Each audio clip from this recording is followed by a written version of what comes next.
isyu kang syudad sa tuyang diskutiron. Sa pamamayon ni Mayor John Bongat asin Vice Mayor Nelson Ligasyon. Maghinanyog kasi mag-antabag saan nanin niya. Kaiba, si Allen Rayondanga asin Nick Motos. Tuyong Sabado, alas 9:30 sa alas 10:30 ng pagkaaga. Saan lambang na genyo, may pakiaram. Sa lambang nangyayari, dapat may aram. Ang nanin niya sa tuyang antabayan. Bilang terminal manager, para pumaraman talang sa detalye,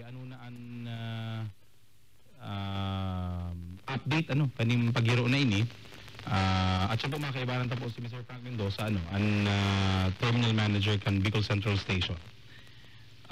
Alaga ng test bukin mga tugang, para sa partner kung iba ka pang mga anunsyo. Minsan na rin talagang partner ining mga nakatalaan ng mga aktibidades kan sa tuyong mga city youth officials.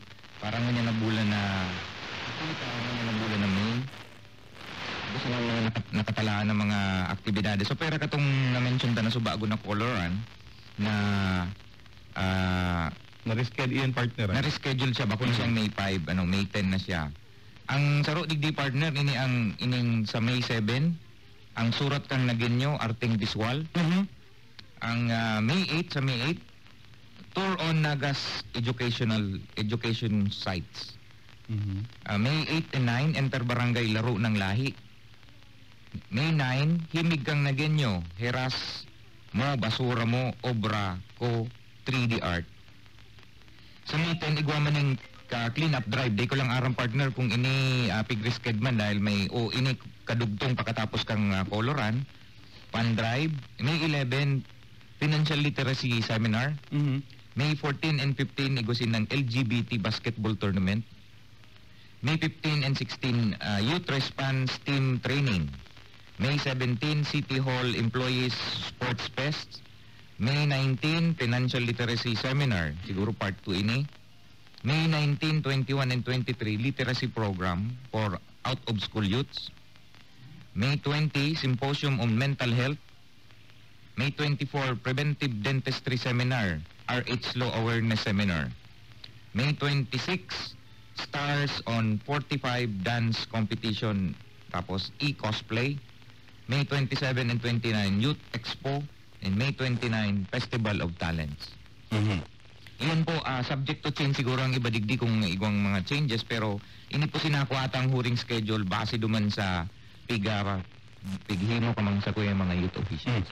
So, liwat sa mga pag-imbitar, suportahan tayo sa mga kaubenan, sa inda pa mga giribo ng mga aktibidades ng nila Mayo. In fact, part na lang inabot ng Youth Month celebration sa laog ng Suluding Naga. Yan ang mga aktibidades na pinag-isip, pinaghimo, pinag-disenyo, kaya sa tayo mga hobinas ng syudad na sabi ka nga ni kayan yaon po sa pagserbisyo sa gobyerno lokal kan Suluding Naga, ninghuli po sa kuyan ninghuli po sa programa kan syudad na City Youth Officials Program. Pero antes pa lang partner kita magpadagos sa itong programa bago ko malingawan, mientras na nagdadawag si Agum dyan sa may Singapore, i-greet ko lang sa kuyang Agum ng maugmang kumplian nyo. Dikit pang malingawan. Kung di pa ko nagiling sa schedule ko. Yan lang. Malilingaw ako na birthday pa lang kan sa kuyang Agum. Kaya sa tuya pong padangat na esposa, nagihin na yun sa may nakantabay sa tuya pong partner station sa DWKM. Kaya pasalamatan sa tuya mga technical partners partner, duman sa Balyo sa DWKM 100.7. Diyos mo rin na aga po. Salamat sa indong paghihinanyog sa mo sa Balyong Istasyon. Asin salamat na sa tuya mga partners sa pag-arrange kan sa tuyang connection. Yan, dahil sa mga iyo pa lang to ang igwaning Ustream. Apera ka itong Naga streams na delayed man kaya ito ang broadcast. Yan, kaya yung mga partner maririsan mo sa mga greeting sa FB pag mga birthday, duwa ng klase. Ito mga nag-greet na naaraman niya na birthday ko sa FB, saka itong mga nakagirumdum sa ko, doon nagagamit ng FB. Correct. Good morning sa mga pag-iribata sa kuya sa DWKM. Kung nagkakarati kape na kamo dyan, kami naghahalat banggang kape nindo. naka Asa mga tugang ang pagi pag ulay-ulay may sa Balyong istasyon as in digi sa TV and TV5. Yan lang po Facebook PM message. Yan. O sa kuya aguma na mauli sa pizza 9 mabawi na lang Happy sa inyo. birthday, Happy birthday. Ate Sheena. Yan. Saka na ang pagbawi. Yan. Mabawi kita sa Mother's Day na lang. Okay. Yan. Maraming bartita nakaisip mag-uli. Yan. Ano mo malangkay baga? Yan. 45. Umahon na naman si Manoy mo. Yan. Saka si Buding. Yan. Okay. Anyway, baka iba pa magpapag-urulayan. Baka ma-SPG kita partner. Basta di ka magtukok ng legal wife. Ay, speaking of legal wife, Sabi kung na. pwede nga ning may ipali, igaw kita iba pa ko yan. Ano ang latest chismis? Yan. Puwerte ini partner, driver kan kan syudad, ay tabaan ng biyong nagpupulok-pulok pag maalas 9 na. Sa madalan sa ng the legal wife. Kaya kuyanda para manudan lang kung ano ang mga gigibuho na rason para dahil madakop ni Agum. May arog ka yan. May arog pa rin ka yan. Uy, sama ko yan sabi ko nga duman sa ko yung Facebook page. Iyo baga, duman sa Facebook. Sa mga kaakian kuyan po yan sa mga magurang, primero, rate the SPG, pakibantayan po sa mga aki pag nagadalang kan programang iyan. Pero sa maringgaw na kaisipan kan sa indong lingkod, mga kaakian, bantayan man rin doon sa indong mga ina. Para man po yan sa kaligtasan sa kapakanan kan sa indong mga ama. Tapos kadadalan kan mga magpina nindo, gabos na lang na pagiling sa mga lalaki, may legal wife. May pigigibong maraon, Pero pati may sin duman sa the legal wife, nakasaralingon sa tuwi gabos sa babae. Kung ano man ang reaksyon ta. May arog ka yan. May arog ka yan. Hindi kay kung partner nagdadalan. Kaya sa sunod, sa mga aki, pakibantayan po ang sa indong mga ina. Kapag yan po, basta na lang may naglayag na plato, para yan sa kapakanan, asing kaligtasan kan sa indong mga ama. Yan. Anyway, hindi kita partner sa kuyan, hindi kita sa turismo, sa turismo, base po sa nagluwas na huring pag-adal kan Department of Tourism, sa ginagawa po nindang report, nagluwas po na ang Naga ang may pinakahalangkaw na tourist arrival sa interior pong Ronang Bicolandia. Ini po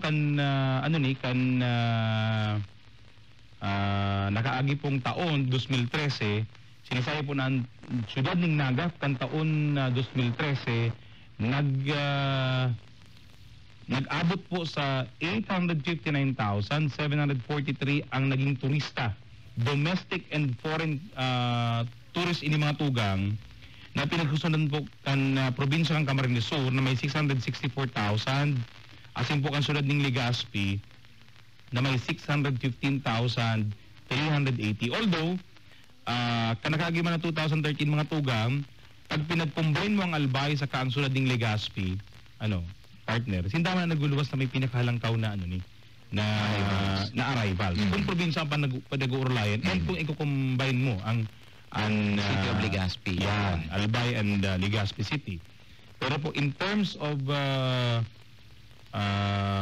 political subdivisions, nagtala po ang Naga. Yung pinakahalangkaw na tourist arrival, which is 859, almost 860,000 partner. Mga turista, foreign and domestic tourists.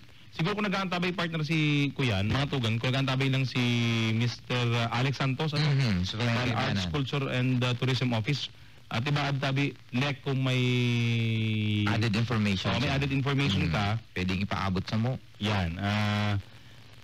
Importante kayo ni partner sa tuya, ining araw ka din mga datos. Especially na ngunyan baga ang turismo na ang pinaghihiling na sarong mayor na driver ng ekonomiya.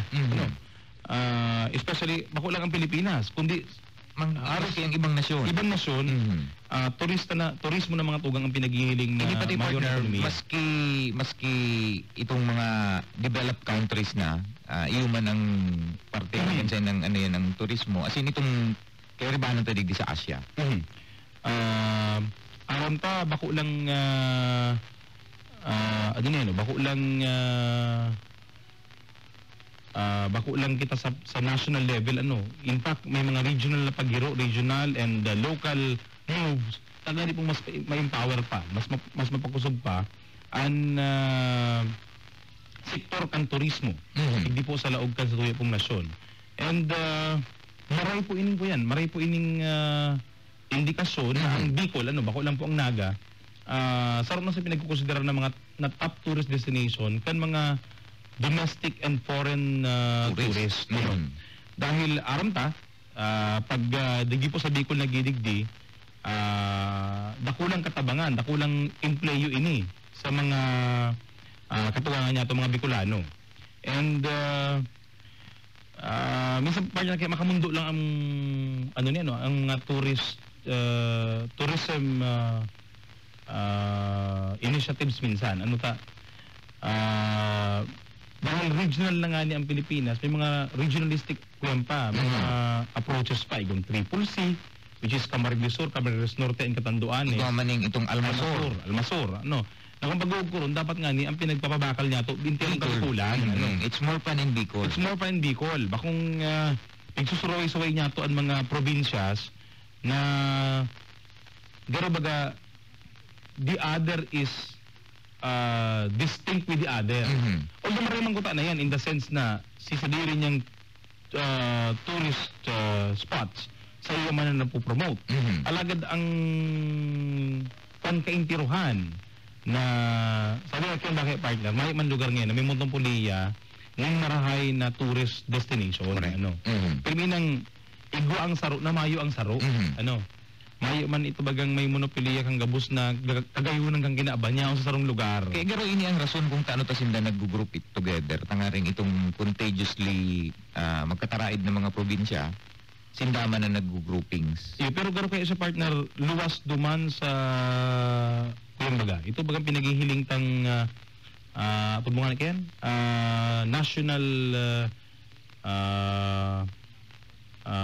project na it's more fun in the Philippines. Correct. Dapat mas saro ang paghiling sa Pilipinas. Dapat mayo ka ng Sa Bicol, distinction kung sa ang Bicol, province. saro man ang paghiling mo sa Bicol. Pero hindi maririrong partner, siguro dyan sa tuyong datos na 860,000, almost 860,000 nagbisita sa siyudad kang Naga. Ang dakol man gerong parte dyan na nag-igdi dahil sa governance tour. Yan, correct. Dito maririrong siguro sa Pilipinas na saro kita sa mga lugar, saro kita sa mga local government units na pigbibisita mayormente dahil gustong mahiling kung ano ang tigigiri budigdi kang lokal na gobyerno kang siyudad nga Naga. Precisely partner, iyan ang datos man na pinagtauta duman sa Naga sa tuya kan Department of Tourism as in kang Arts, Culture and Tourism Office. Tapos ito baga partner ng opisina, ang CEPIO, ang City Events Protocol and Public Information Office, iyan nag-handle kan mga lakbay-aral na paghilig po for governance tourism. Duman partner sa datos sa pinagtao niya to, haros kung di kita napapasala, monthly, we are registering 3,000 na mga bisita just for governance tourism. Para manudan sana ang sistema kan paggobyerno kan gobyerno lokal kang sulod ng Naga. And ining numerong ining mga tugang halangkaw ang pinagkukontribuyer duman sa numero kan mga masabi tanganin bako lang turista kundi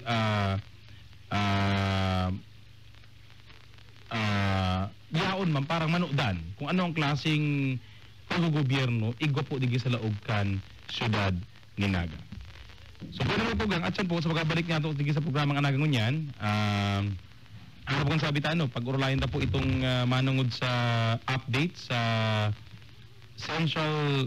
Bicol Central Station. Mga kaibanan po niya ito ang bako man terminal operator ang manager ang acting manager kan Bicol Central Station na sinasatuloy pong City Budget Officer Mr. Frank Mendoza. At sa mula sa pagbabalik ang programa nga nagangunyan, maginibanan po kita as in kumbaga sa mga hapot po nindo siring man. Pwede mo i-text. Pwede mo Kung i-text. gusto mag-participate sa tuyong programa, pwede ka mag-text sa text line kang DZOK 0999-506-1111.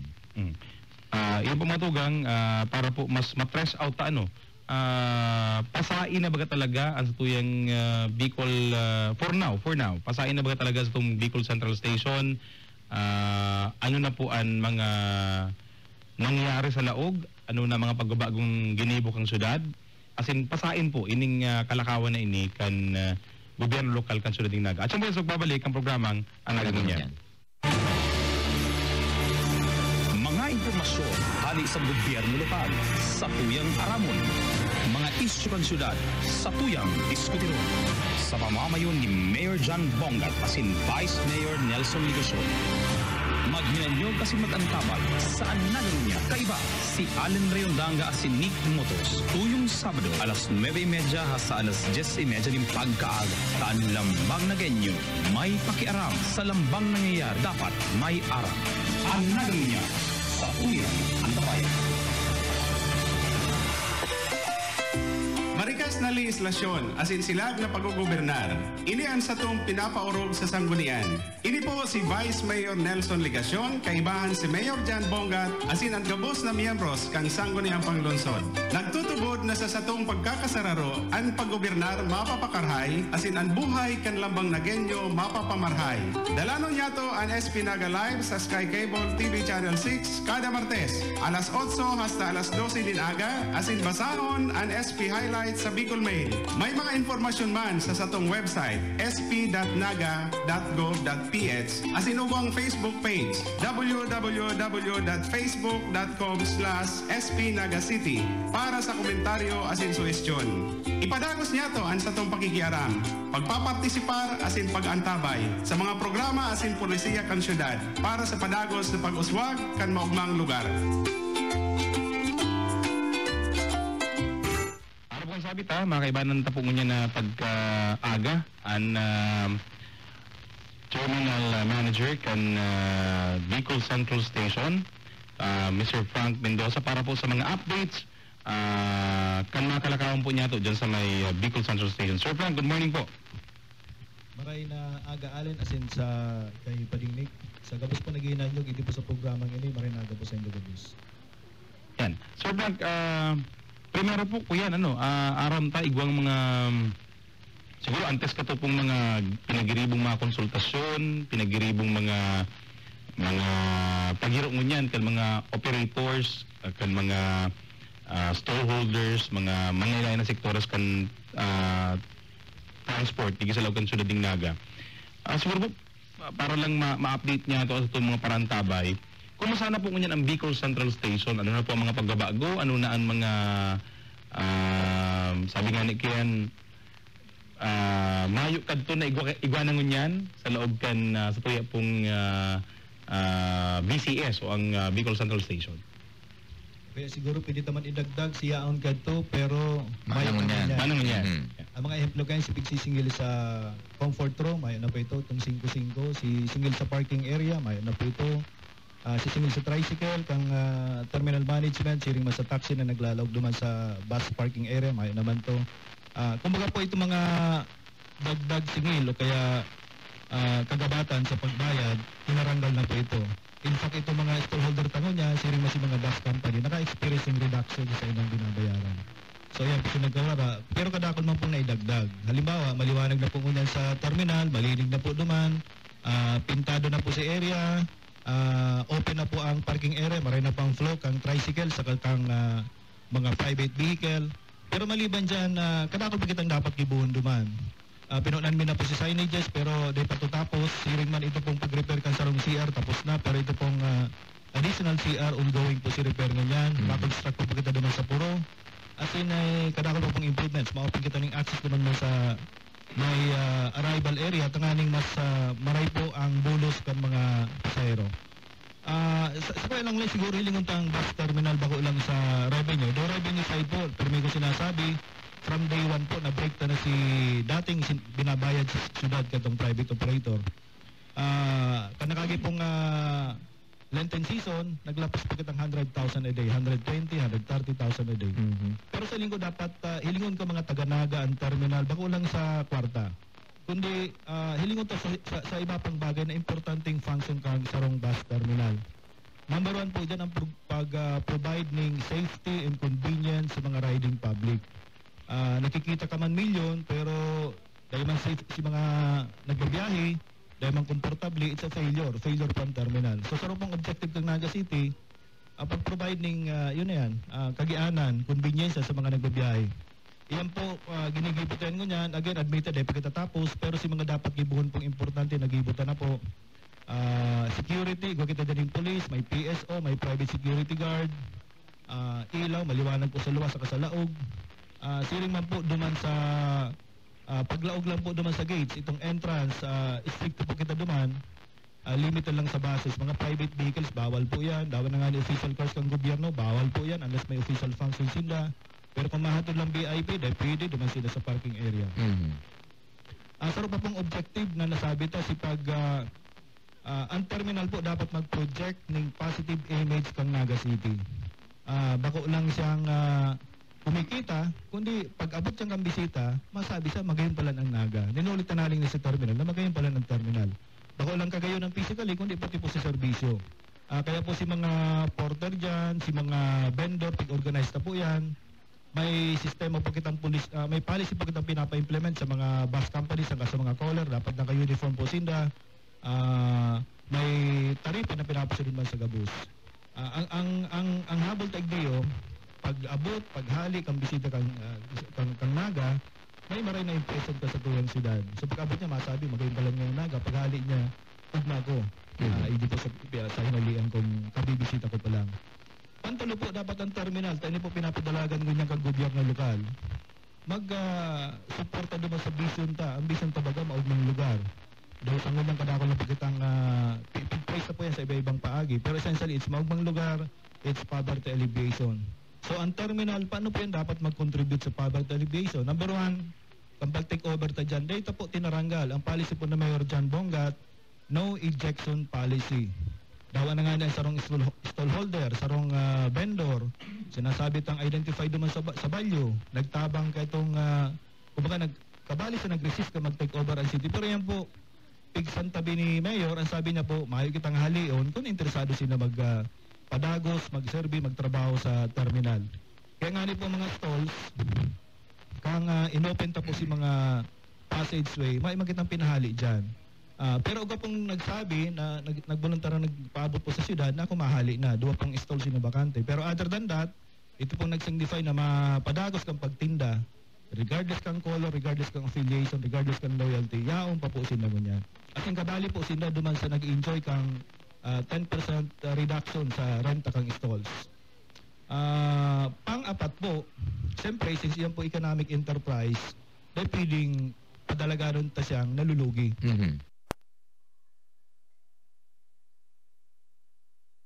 Hindi yan po nga, permitang nalalampasan. On average, sa tuyang revenue dyan, normal days, bako po si mga peak season, mga 72 to 78,000. Kang nakaagi pong Lenten season, ang revenue ta po dyan, nag-exceeding 100,000. Basta, kabali po si stalls, sa renta sa stalls, sa sarong bulan po ang hinihiling tang revenue kang terminal o kaya Bicol Central Station, more or less mga 3 million. Yaw na si mga renta dyan, as in si mga binabayad po kang bases. Kaya po Sir Frank, pwede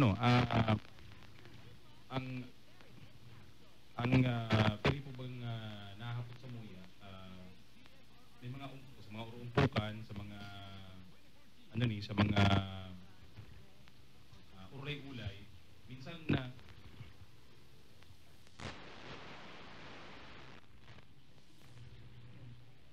minsan po, yung mga sa mga urumpukan, ang dami na po, makinig ang terminal, mag-iyon ang terminal, yung permin sinasabi, pero ang permin hinapot, ano mangikiyan sa mo? Pero yan po yung mga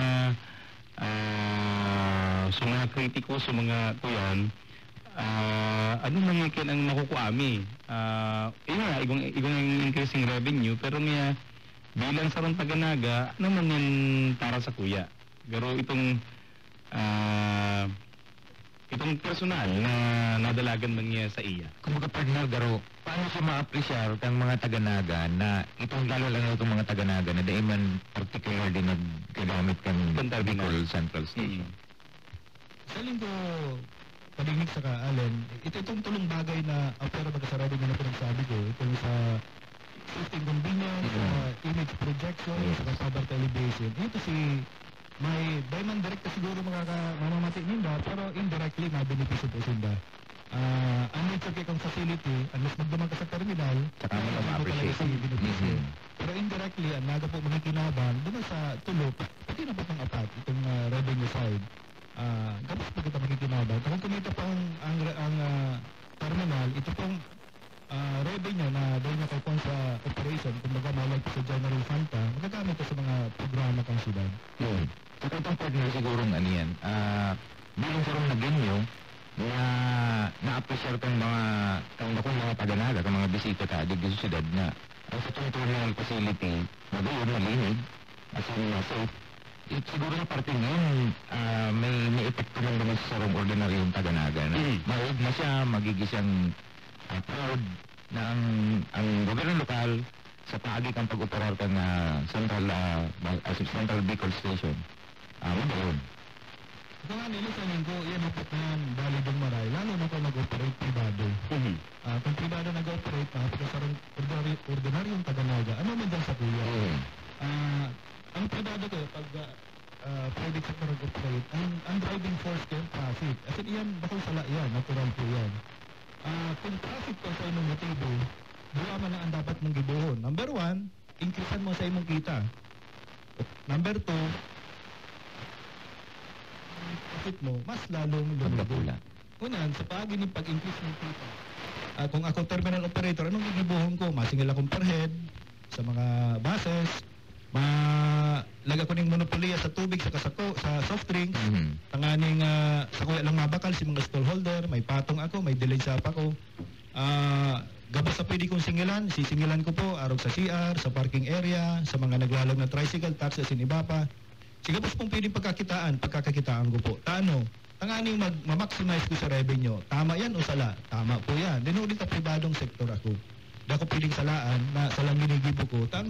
Bilang private sector, talagang objective ko, negosyo, ma-maximize sa revenue ko. As in, katakot kang pagbawas kang gasto.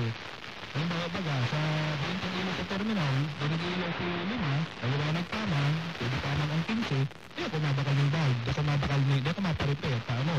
Namin bawas gasto. Bawa medyo na itong napitas, di kang paparibayan, bawas gasto. Kumbaga, 80% capacity operation. Tanganing, again, yan po, normal. Tama yan, kung ako pribadong sektor. Tanganing, mas gulpi ang sa kayang profit. Pero kung gobyerno po, ang walang profit ang hindi hiling. Pero kung ako Taganaga, sa'yo ako mas makikinabang. Lokal na gobyerno. Pero, may pantuma po ito nagsasarabi na nagkaganing consultation kang Martes ang Naga City People's Council. Yan po doon si iba-ibang sektor, mga stakeholder kang terminal, as in iba po. At majority po naman nagsabi, pabor kami. In fact, nagtaram sila sa tubagan, nagpabisto man sa diri, nagsabing pabor ako, pabor ang grupo ko. Ito ba pong duwa nagsabing dahil pabor sa iyan po, ginagalang ko mas inyong opinion. Ang sabi ninda, paano pa lang niya kung iba na ang magkapot kang City Hall? Ito na sinasabing si Maribay, may data, ano? Pero, theoretically, pig-race ninda, paano nga kung iba na? Paano nga kung kumbaga korapto? O kaya barumbado? Yun ang table terms, ano? Kumbaga dahil na baray. Yung siguro ninda, ang kaya nga ni, pero po nagluwas na puntudunan, dapat magkaganing malinaw na performance criteria ang operation kan terminal. Bako lang para sukulan ang pribado, kundi pati syudad sukulong kita. Siguro ang performance criteria niyan dapat pandayon kang jointly, kang local government, saka kang private sector, civil society organization. As in, dapat kita mismo, sukulan man dyan. Kung di ka tumamit, yan na ang right na mag-operate ka yan. Okay. So, Sir Frank, itong nag-manifest itong mga bus operators na satisfied sila kung nangyayari mo din sa terminal. So, anong sunod na, ang sunod na suggestion nila? Pero katong kailangan sa performance evaluation, ano pa ang tigihiling po kang ibang stakeholders kang Bicol Central Station? Sa ngayon na nag-abot na petition sa City Hall sa po hali sa mga Bulana, ugapan sa rahong aram na pinapaikot halip rin sa mga bus companies, stakeholder, mga vendor, etc. Mga stakeholder po. Ang talagang in-express nila, ipadagos kang local na government. As in, sa ngayon nasa stage po ang Sangguniang Panlungsod, ang city government, na pag-isipan, idadagos si privatization, kumbaga ibibid ko na, o kaya ipapadagos man si pagmanihar kang city kang lokal na gobyerno. Malanganit sa Friday tabi padinglig magkakaiganing City Development Council meeting kung saan hindi po sa mga agenda. Imbitado po gabos dyan. Lalo na po sa mga membro siyempre kang expanded City Development Council. Takaning madungog kang lokal na gobyerno, ano talaga si sentimiento kang Tanganaga pag-abot sa bagay na yan. Sa ngayon sa linggo, ang mga bus companies ang sa indang posisyon lang, pinaabot na sa indang sentimiento, kasi naghahalap man silang aksyon hali sa desisyon, hali sa city government. Pero pangapit, Sir Frank, kung naman sa periodo na pagpuon katong pagmanihar kang gobyerno lokal kang Naga, sagud man sa nakatalaan na talaga na tinaok ang Sangguniang Panglungsod para sa city government na mag-operate kang Bicol Central Station. Ano po itong mga objectives na duman na base duman sa resolusyon na na-achieve ka na? Kumbaga, si mga datos na kaipuan tang maaraman na nahiling ka na ba siya? May mga naghahapot kaya na paano nga itong ibang period na day sakop katong period ng pigtaubaga sa tuya kang Sangguniang Panglungsod na mag-operate? Paano ito maaraman ito kung ano itong sitwasyon duman? Kumbaga, igong mga parte kang taon na peak season man siya, pero makukumpleto ta ba ang buong senaryo kang revenue potential kang Bicol Central Station? So yan, technically, pwede itong masabi na halos 90% kang ditang kay Puanta nakuha naman. Ito mga peak season na dito na agihan, halimbawa, assuming magpunog itong August as per ordinance. Hanggang fiesta. September, November, siguro January naman, December, January next year. Pero ito, pwede tanong i-project based sa experience kay sa Lenten season. Na naaring po na talagang nag-peak. Talagang nag-spike. Bako lang nga peak, nag-spike si revenue exceeding over 100,000 a month, a day. So, dyan po, pwede tanong mag-project. Ako sa linggo ang dapat andito pa nagatapos na yan po doon sa ordinance. Itong improvement, physical improvement kang Central Bus Terminal. Ito, may mga ginaribo na po kita dyan, matita na pong impact, pero bako po yan ang kabilugan. Igaw po pong mga gigibuhin dyan, sabi ko nga ni, access, additional CR, signages, CCTV, as in iba pa po. Tanganing mas mapagawon ang serbisyo as in convenience ang tinatao sa mga nagagamit po kang bus terminal. Ito pong sa information side, halos nakata na po si data duman, aram ta po kung parang basis ang naglalaog dyan, nagluluwas, aram ta si mga destinations nila, aram ta sa revenue, aram ta man po si data pag-abot sa peak season as in maintenance, kumbaga pilitan na lang po i-project yun duman sa succeeding periods daw ito makoba. Pero other than that nga sarap ang importante pong mandato sa tuya, si improvement kang Central Bus Terminal. Na po, kadako na pong significant na po si impact, pero kadako na pong dapat dibuho. Kaya po na pang idagdag. Partner? Actually, partner, Sir Frank, may text lang digdiyo, dahil naglangkaw ang... May audio. Dahil naglangkaw ang revenue kan nagkakaproblema lang kitang partner digdi sa... Yan. Dahil naglangkaw da ang revenue, kan syudad sa paay kang terminal, ano man daa po ang kay ni ang may dadagdag kay ni karahayan in terms of social services. Kung iba na po dahil napag-urulayan ang syudad, manungod sa pagkakasusan kan dagdag na revenue kan terminal. So kaya amin sa linggo yan na bagay na dapat pagdesisyonan kang alkalde sa kang Sangguniang Panlungsod. kumbaga beyond our level na nagsabi na ang revenue ini dapat gamitin digdi. Pwede rin kang sanggunan panlunsod. Siguro mahapit man ka ng sanggunan sa mga stakeholders na ano si mga dapat na paggastusan. Pero tabi, Allen, sangon yan, sabi ko nga ni, comparing duman sa tinataw sa tuya, dati nakukuha na 1.6 million. Sangon man ang pinita makuha on a monthly basis, roughly mga 2 million. Kung kumbaga dikit sa naman si increment. Kung sa bilog na taon po, multiplied by 12, dakulan na po yan. So, hilingon na po ang terminal, dakulang sa revenue side, kundi dumampas sa tulong bagay na nasabi ta. Pero ito pong incremental revenue na marirealize na po sa terminal, iyan po decision na kang sanggunian kung papaanoon siya gagamitin. Yan. May hapon na Sir Frank. Halis 0907-4694-578. Tanong lang po kung nasa terminal pa yung mga manok. Thanks po. Mayan na pong manok, bawal na po dyan. Mayan ng manok. Mayan na.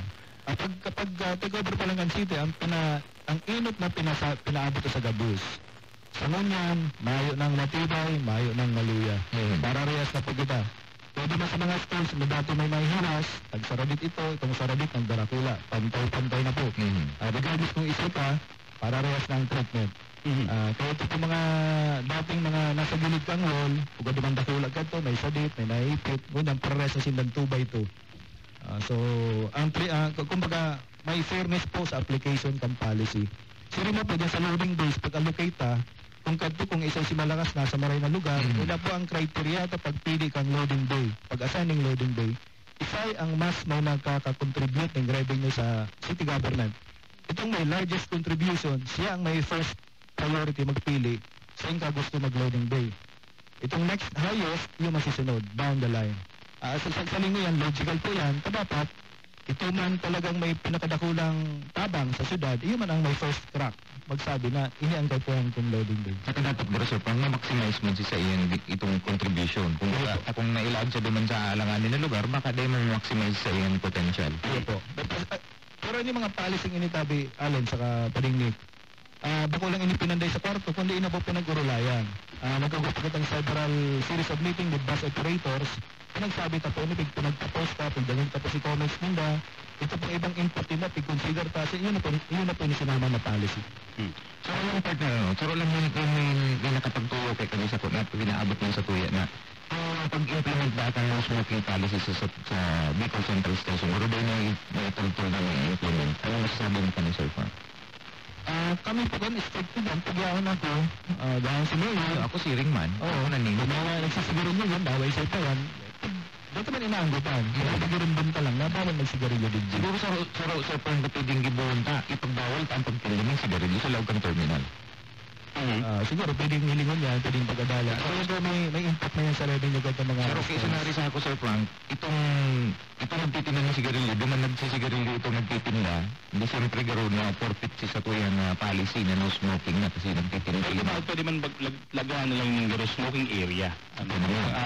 Ikot ang mga kuha na Ken partner ba nagkaroon sa ibang nasyon. Kaya lang enclosed area, yung usually yung smoking area. Hindi man sa luwas ng terminal. Sa luwas ng terminal. Pwede man sa loud partner, pero ang practice niyan sa ibang mga nasyon, ang smoking area sa terminal, enclosed area yan. Talagang kamulang ang mga kaparong as in saangab kan sa indong mga sigarilyo. Sabi nga ni kayan, second hand, first hand, third hand smoke, fourth hand. Yan. Pwede nga nang garunin maglagod, hindi ka na magsigarilyo. Yan. Ito na si Aso. Sa imong supplement, mas matataparan na. Yan. Pero nagpapati sa terminal in fairness mo sa nag-enforce sa tuwa dyan, it's the role, nagsisigarilyo dyan sa laod. May nagsisigarilyo, pero yung sino duman sa luwas. Hindi ang designated area sa duman sa may puro na po, at may mga signages na gutang paglag. Pero again, itong signages na to, dapat i-improve mo, kung pinangyari ito na nawe, pero kulang pa. Di pang tayo maka-inform sa mga sigarilyo, kasi saan sa dapat magsigarilyo. Napakarayan tayo. Magandang nakulao na this is a smoke-free terminal. Yan. Hello po, 0909-523-6217. Congrats po sa Naga at maraming pagbabago sana di lang simula kundi po mas gumanda pa. Yung sa mga trimobile na lang po dapat madisiplina paminsan-minsan mapili po pag solo. Yan. Okay, dyan sa bagay ng tabi, na may lalag kitang tarpaulin. Pero nakalag din sa tamang taripa. First, 2 or 3 kilometers, 8 pesos, succeeding 50 centavos. Tapos si Pasay kang PWD, senior citizen students. Doon na, para malinaw sa masakay kung kailan dapat bayaran niya. At abay naman masusukol yan. Lalag kita ng mapa. Pagkatapos na pagod kang ADP. So may residues siya. Yes, may bilog. Pag hali mo sa terminal, ang kulor na inot, ini 8 pesos. Tapos Yes, succeeding. Yes. So, kung first, ito nga sa loob ng inner ring, 8 lang. Pag nakalas ka doon, nagdagan sa lapi. So, nakilingan mo na kung pasain ka. Pag yan ka naman sa inner ring, dapat 8 lang. Kung sakali sige mong lampas, may number po doon na i-text lang, may certain date ang hinahagad, kamadali man na pag-trace ka ng trace ID sa naga. Ikaw ba sa rong text, tabi Sir Frank, maglalagay po ba ng tourist assistance booth ang Naga sa Bicol Central Station? Iyo po, kaya luminakan si ACTO, Arts, Culture and Tourism Office, sa naman ang Metro Naga, ito bagang Metro Naga X. Naga X, oo. Sinukensyon na lang, di ba, sa terminal, ang talagang medyo masakit-sakit maghanap. At parang nga sa information center, nakaready naman po si Lamesa, para naman sa, ito baga sa Aki, feeding station, so naman si Divider nakaready na. Again, ang hinahanap talang si magayon na lugar naman sa terminal. Kasi rin po kita dyan, sa linggo, tamang mo kaming ilang buwan na mayo, yan po mga bagay-bagay na mailalagta po. Pati na nga na itong Garo First Aid Station. Importante na may infirmary. Oo, sa rescue, natin pwede mag-post dyan nurse, may pang-BP lang Correct. for emergency. Ikaw ba tayo Sir Frank, sa kakulangan mo sa huring text message, may plano po bang maglagay ang ano niyo? Pwede makatext. May plano po bang maglagay ng police outpost sa terminal? So nga nagawa ng police outpost dyan, yung doon sa local wing, nasa puro po siya. At pero kami tigla kitang lamesa sa kada wing kung saan dapat may police na perno. Ang commitment po kang Naga City PNP, kasi po tiglag ko dyan si outpost, tiglag po ni Mayor, may buwang police sa kada wing na nagpapatrolya. Sa linggo siguro pag-rebliman na lang ang police na panindagan itong commitment ni COP. Tsaka ang sarong nakadagdag partner, itong passengers waiting area na dati Bagamayo ito, at may TV na siya. At ang pag-aagi ko na doon, kung pigihiling ko naka-on. Yan. Kailang isa naman ang Higapit ko itong mga tao ito duman kung pwede man rebayan ng channel kung na-interesting. Sabi nila pag-permanented as a news web. So, ulit po mga po na inabutan na po kita panahon dito sa programa nga nagganyan. Maski nagluloko-lokoan sa iyong microphone. So sa paagi po kanin, primero partner, ako na lang siguro mapasalamat kita sa tuyong bisita kay Sir Frank. Salamat Sir Frank sa imong pagbisita sa muyang programa. Asin salamat po sa pagtauning kapaliwanagan, dagdag na impormasyon, asin mga updates tungkol sa operasyon kan sa tuyang Bicol Central Station. Salamat po. Yan. Kaya sa ngaran po ni Mayor John Bongat, ni Vice Mayor Nelson Ligacion, sa gabas mga po kung gugusin natin mga pag-iriba sa City Hall, mga empleyado-empleyada ng City Hall, mga department heads. Maraming po sa pagkantabay sa programa nga naganyan. Ayot po, mag-iribanan kita sa otros Sabado sa programa kan lambang na ganyo digit sa magmang lugar. Yan po si Kakamping Alan Rayondanga. Ako po si Kakamping Nick Motos Jr. Nagsasusunod na Sabado sa programa ang naganyan.